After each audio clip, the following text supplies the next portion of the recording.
Friends, video topic study में आज आपका दूसरा क्लास है। आज हम हिंदी का टॉपिक पढ़ाए थे। कल भी एक पहला क्लास लिए थे हम, जिसमें हम बताए थे वर्णमाला, और उसमें कुछ हम रिकैप कर लेंगे। अभी आज हम बताएंगे आपको स्पर्श व्यंजन। तो कल हम लोग क्या क्या पढ़े थे? पहली बात पढ़ रहे थे वर्णमाला। वर्णमाला की संख्या कितनी होती है? 52 होती है, और इसके दो भाग होते हैं, स्वर वर्ण और व्यंजन वर्ण। स्वर वर्ण कितने होते हैं? 11 होते हैं, और व्यंजन वर्ण कितने होते हैं? 33 होते हैं। स्वर वर्ण के 3 प्रकार होते हैं। हम आज देखेंगे कौन कौन होते हैं। पहला होता है ह्रस्व स्वर, दूसरा होता है दीर्घ स्वर, दूसरा क्या होता है? दीर्घ स्वर, और तीसरा होता है प्लुत स्वर। दीर्घ ह्रस्व स्वर में क्या क्या आता है? अ, छोटी ई, छोटा ऊ। और दीर्घ स्वर में क्या क्या आता है? ए, आ, बड़ा ऊ। और प्लुत स्वर में आता है ओम। हम जब संस्कृत पढ़ते हैं तो हमको कुछ इस प्रकार का देखने को मिलता है, इसे हम ओम कहते हैं। ठीक। और व्यंजन 33 होते हैं। व्यंजन में हम पढ़ा दिए थे आपको अंतस्थ व्यंजन, संयुक्त व्यंजन, और अंतस्थ व्यंजन, संयुक्त व्यंजन। अंतस्थ व्यंजन की संख्या 4 होती है, संयुक्त व्यंजन की भी संख्या 4 होती है, उष्म व्यंजन की भी संख्या 4 होती है।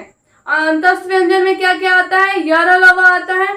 संयुक्त व्यंजन में हम आपको बताए थे, ट्रिक भी बताए थे इंग्लिश वाला, याद आ रहा होगा आपको। अगर जिसने भी क्लास नहीं देखा है कल का, तो कल का क्लास देख लीजिए, बहुत इंपॉर्टेंट है। अगर आप यूपी पुलिस, बिहार पुलिस या अन्य कॉम्पिटिटिव एग्जाम करते हैं और उसमें हिंदी का सवाल आता है, तो आपके लिए ये क्लास बहुत इंपॉर्टेंट है, जिसमें हिंदी का प्रश्न आता हो।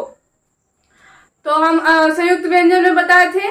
संयुक्त व्यंजन के अंदर आते हैं आपको छ, त्र, ज्ञ और श।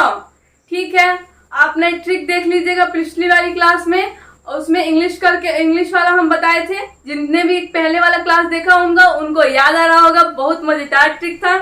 और उष्म व्यंजन में आता है आपका तलावी श, मूर्धन्य ष, दंड्य स और ह आ जाता है। ठीक है, और आज हम पढ़ेंगे एक इसमें री है। कौन ध्वनि ने बता दिया? ये हमने पढ़ा था, ये था ह्रस्व स्वर। ये कौन सा था?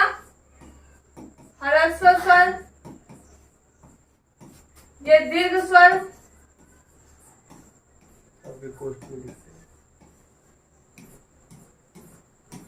ये है प्लुत स्वर। ठीक है,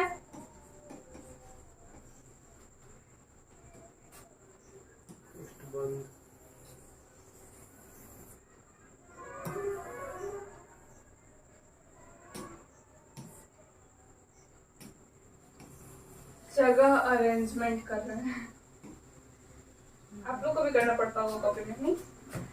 और हम आज पढ़ेंगे क, च, ट, त, प। क, ख, ग हम नहीं लिख रहे पूरा, हम लोग बचपन में बहुत पढ़ चुके हैं। क, ख, ग। इसमें क्या लगा होता है? वर्ग लगा होता है। क्या लगा होता है? वर्ग लगा होता है, सभी में लगा होता है।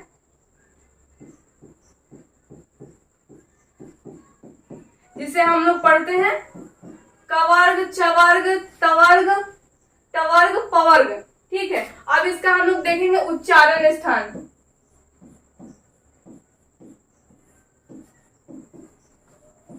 उच्चारण स्थान।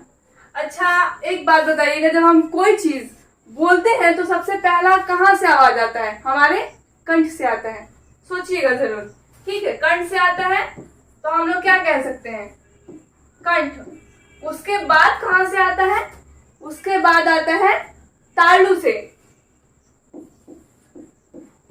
उसके बाद आता है तालु से। अच्छा, जब हम ट पढ़ते हैं तो हमारा सपोज दैट हमारा मुंह कुछ इस प्रकार का होता है।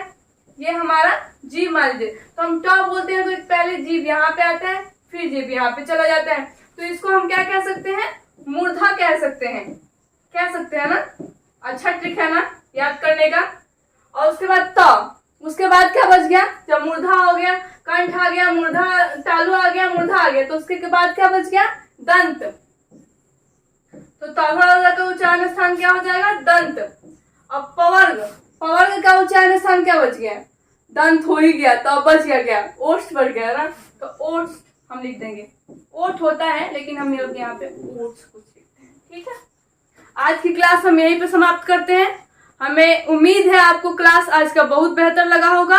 अगर लगा होगा तो लाइक करें, चैनल को सब्सक्राइब कर दें और अगली वीडियो देखने के लिए बेल आइकन को दबा दें। Thank you for my watching video.